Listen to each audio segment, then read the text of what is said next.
Bonjour, notre équipe est conformée par Camila Fuentes, Georgina Musigno, Mia Reyes et Mariana Alcantara. Et aujourd'hui, nous allons parler de la statue commémorée de l'abolition de l'esclavage.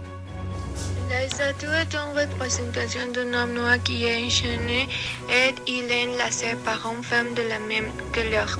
C'est la représentation de tous les esclaves qui ont été libérés. Ils sont des restes de chiens brisés et l'homme a les mains levées vers le ciel. La statue commémore l'abolition de l'esclavage au Sénégal et elle est située à l'île de Gorée, laquelle est connue pour ses prisons d'esclaves. C'est la première statue qui a été construite pour commémorer l'abolition de l'esclavage en Afrique. La statue a été créée et répliquée par beaucoup d'auteurs parce que plusieurs des répliques ont été faites à travers l'Afrique. Par exemple, John et Christian Moïse.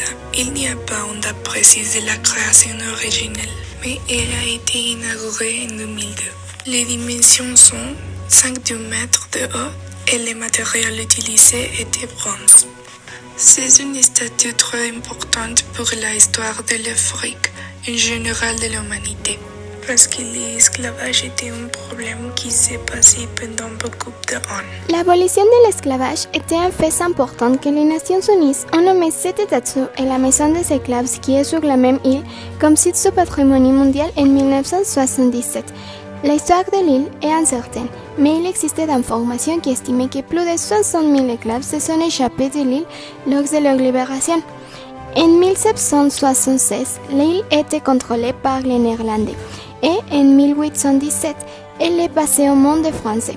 En 1960, Sénégal a obtenu son indépendance et tous les esclaves ont été libérés. Pour nous, cette statue est une représentation symbolique de la souffrance des esclaves et de l'époque. Les statues exprimaient le sentiment des personnes qui ont récupéré leur liberté et le changement radical qui a été l'abolition de l'esclavage. Eh bien, c'était pour aujourd'hui. Nous apprécions votre attention à l'information de cette statue très importante pour l'histoire de la libération de l'esclavage. Merci.